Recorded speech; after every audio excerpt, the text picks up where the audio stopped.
Good morning. Welcome to Optimal Frequency. I'm Grant. I got some hair that won't go down. Won't stay down. Wait a minute. Problem solved. Today, by special request from the wife, and we all know when the wife makes a request, you better do it.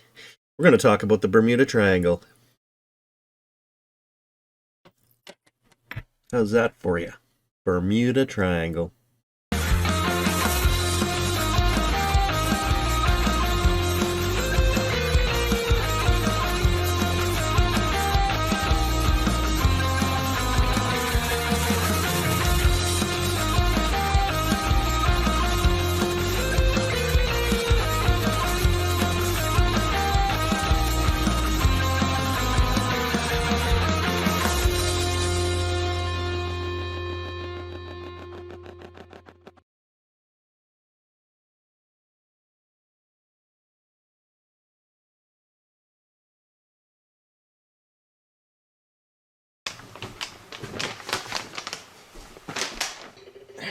Let's try something a little different shape today.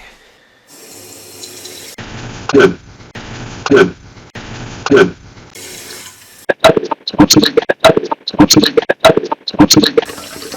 morning, spirits. Thank you for joining me today. I want to ask you questions about the Bermuda Triangle today. I hope everyone's doing well. I want to speak to two people if you can bring them in at different times. I'll just give you an advanced warning here.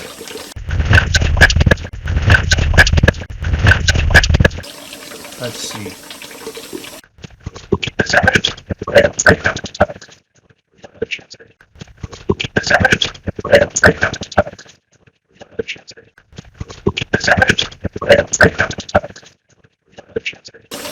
I'm going to ask to speak to Charles Carroll Taylor, the flight leader of the Avenger squad, Flight 19. If you can bring him in a little bit when I get to his questions, that'd be awesome. And I'd also like to speak to Captain George Worley of the USS Cyclops. When I get to his questions, if he can step in, I'll let you know. Thank you. I'm just giving you advanced knowledge in case you need to go get them. The Bermuda Triangle, also known as the Devil's Triangle, is a loosely defined region in the western part of the North Atlantic Ocean where a number of aircraft and ships are said to have disappeared under mysterious circumstances. Most reputable sources dismiss the idea that there is any mystery. The vicinity of the Bermuda Triangle is amongst the most heavily traveled shipping lanes in the world, with ships frequently crossing through it for ports in the Americas, Europe, and the Caribbean islands. Cruise ships and pleasure craft regularly sail through the region, and commercial and private aircraft routinely fly over it. Popular culture has attributed various disappearances to the paranormal or activity by extraterrestrial beings. The earliest suggestion of unusual disappearances in the Bermuda area appeared in a September 17, 1950 article published in the Miami Herald by Edward Van Winkle Jones. 2 years later, Fate magazine published Sea Mystery at Our Back Door, a short article by George Sand covering the loss of several planes and ships, including the loss of Flight 19, a group of 5 U.S. Navy Grumman TBM Avenger torpedo bombers on a training mission. Sand's article was the first to lay out the now familiar triangular area where the losses took place, as well as the first to suggest a supernatural element to the Flight 19 incident. Flight 19 alone would be covered again in the April 1962 issue of the American Legion magazine. In it, author Alan W. Eckert wrote that the flight leader had been heard saying, "We are entering white water. Nothing seems right. We don't know where we are. The water is green. No, white." He also wrote that officials at the Navy Board of Inquiry stated that the planes flew off to Mars. Is the Bermuda Triangle really a triangle? Maybe it's more of a square or a hexagon. Do more ships and or planes go missing in that area?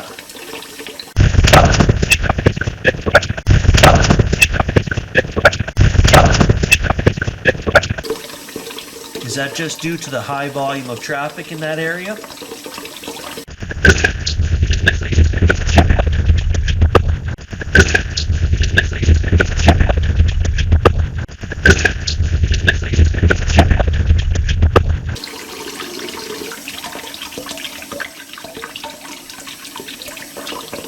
are the disappearances odd?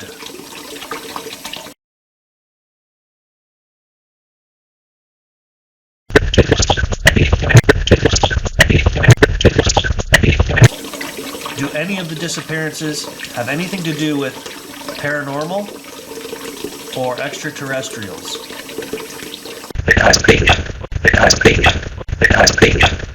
Is there some kind of time-traveling vortex that is located in the Bermuda Triangle?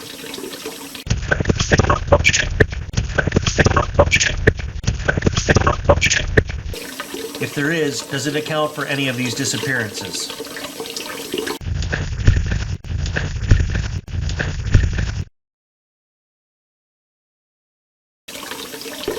Edward Van Winkle Jones. Funny name or not?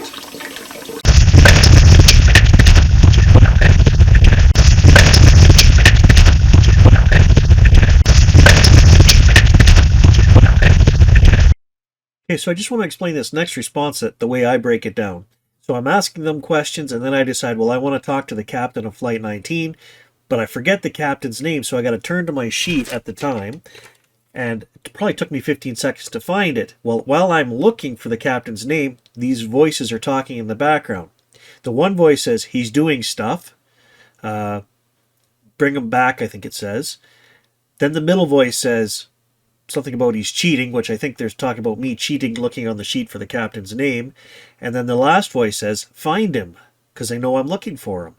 So, I mean, it makes perfect sense. But the reason I want to explain this is because it's very fuzzy and it's hard to hear. But if you, however you guys normally hear it, I mean, it is in there.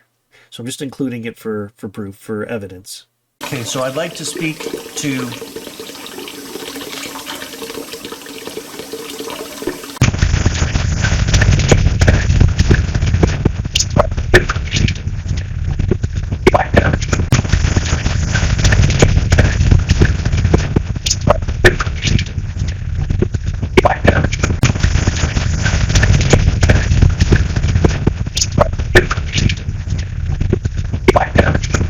I'd like to speak to Charles Carroll Taylor now and ask him questions about Flight 19. If you could come through, sir, that would be awesome.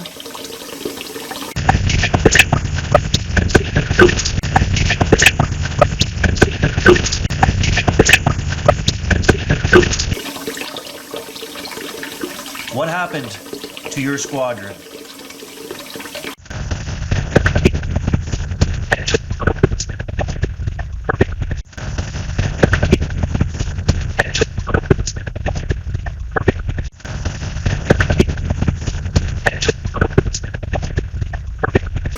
Why did your compasses stop working?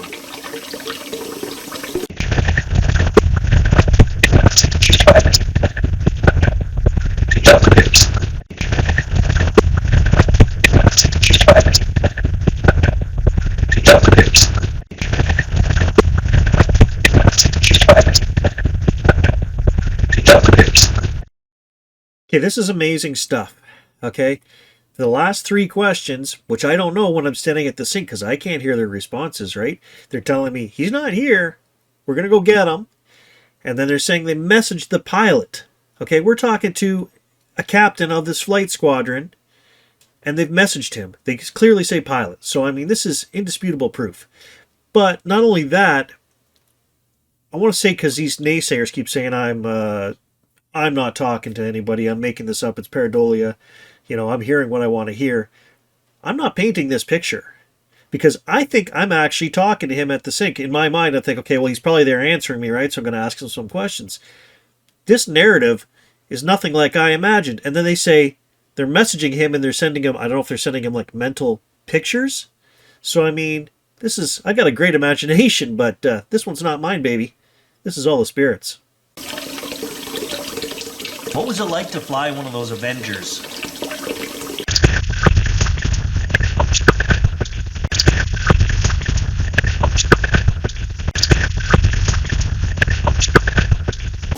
What happened the day your squad went missing?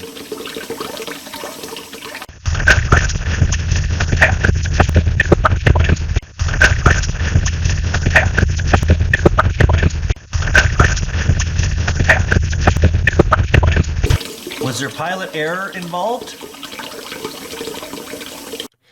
Okay, so yesterday when I was researching this, of course, I looked into Squadron 19 and I read a whole bunch of stuff on it. It was fantastic. And one of the questions they had was, well, why didn't the rest of the squadron head off on their own? Because this one, the captain guy that was the leader of the squadron, his compass wasn't working. None of their compasses were working. He thought he was in one location, but they figured out later they think he was probably in a different spot. He thought he was closer to Florida. Anyways, he was all messed up. Why didn't the other guys leave him? Well, they said due to their military discipline, they're not going to leave him. He's in charge. They're going to follow his order. He had them swing out to the east. He was communicating with the base at that time, so they have transcripts of what was going on. But they didn't know where he was. He didn't know where he was. So if they had headed west, they would have found land. And I think by the time they eventually did turn west, they just didn't have enough fuel. So this response I just got is totally, completely amazing.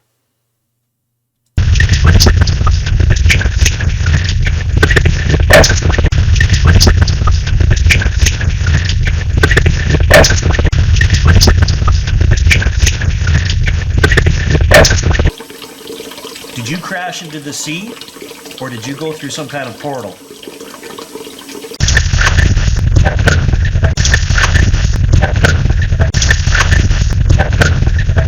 What did you mean when you said, the water is green, no it's white?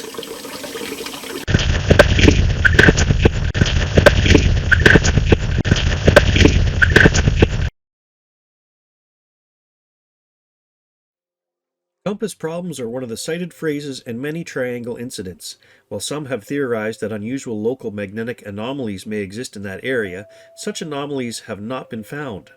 Compasses have natural magnetic variations in relation to the magnetic poles, a fact which navigators have known for centuries.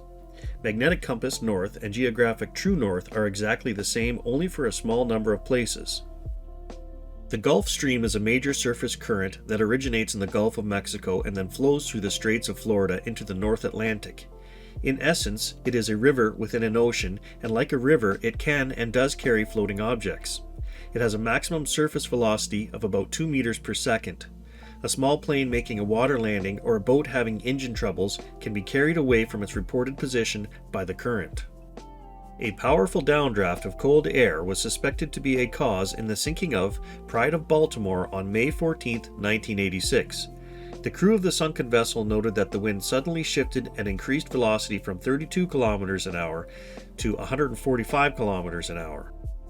A National Hurricane Center satellite specialist, James Lachine, stated, "During very unstable weather conditions, the downburst of cold air from aloft can hit the surface like a bomb, exploding outward like a giant squall line of wind and water. A similar event occurred to Concordia in 2010 off the coast of Brazil. Scientists are currently investigating whether hexagonal clouds may be the source of these up to 170 mph air bombs." An explanation for some of the disappearances has focused on the presence of large fields of methane hydrates, natural gas, on the continental shelves. Laboratory experiments carried out in Australia have proven that bubbles can, indeed, sink a scale model ship by decreasing the density of the water. Any wreckage consequently rising to the surface would be rapidly dispersed by the Gulf Stream. It has been hypothesized that periodic methane eruptions, sometimes called mud volcanoes, may produce regions of frothy water that are no longer capable of providing adequate buoyancy for ships. If this were the case, such an area forming around a ship could cause it to sink very rapidly and without warning. Have downdrafts of cold air caused planes to crash within the Bermuda Triangle?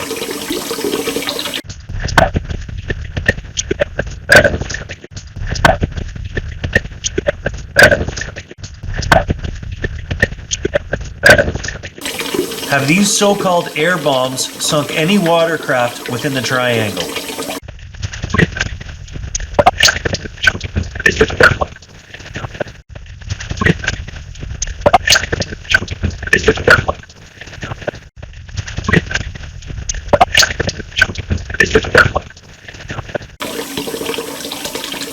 Do hexagonal clouds cause the air bombs?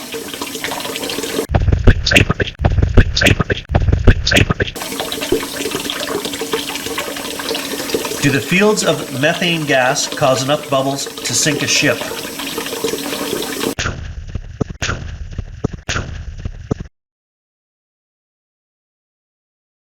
How could the biggest ship in the U.S. Navy vanish without a trace?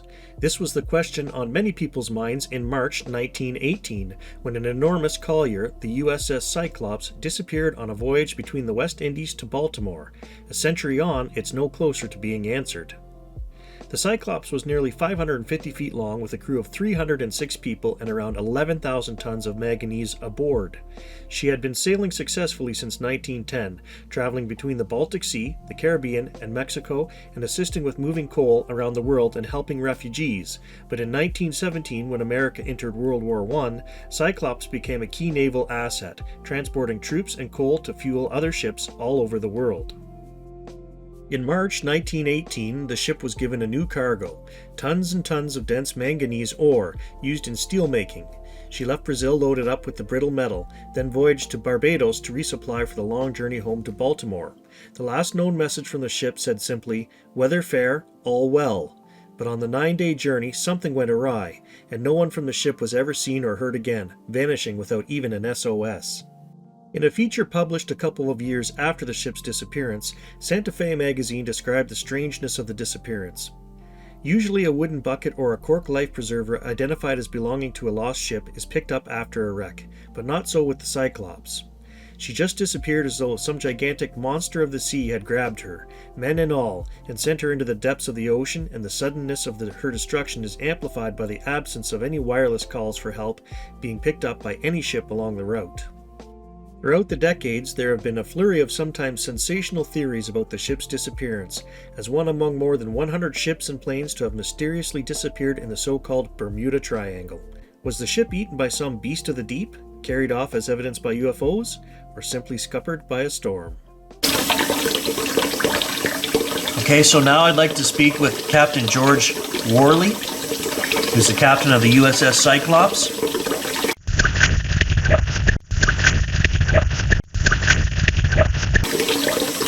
Back in 1918 when it went missing. Okay, what happened to the USS Cyclops?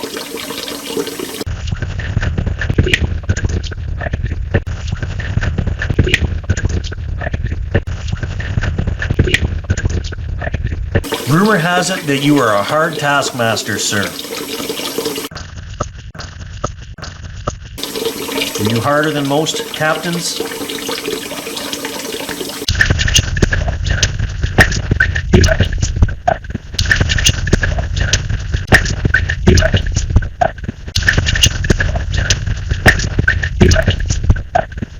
Why were there no distress calls made from the USS Cyclops?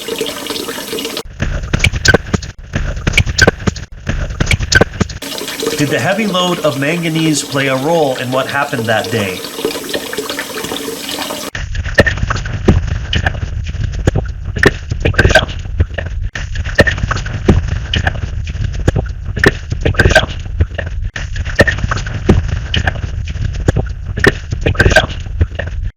Was it bad weather that sunk your ship?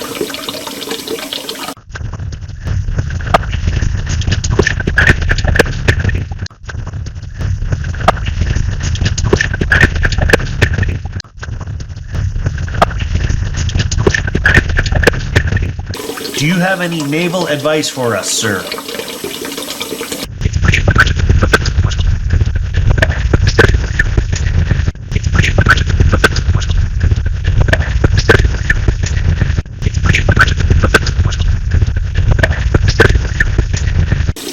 Thank you very much for coming through, answering the questions I had on the Bermuda Triangle. Appreciate all your help, you guys. Thank you very much. Love, peace, joy, and adventure to all of you. Thank you, guys. I'm going to go analyze this. Have a great day.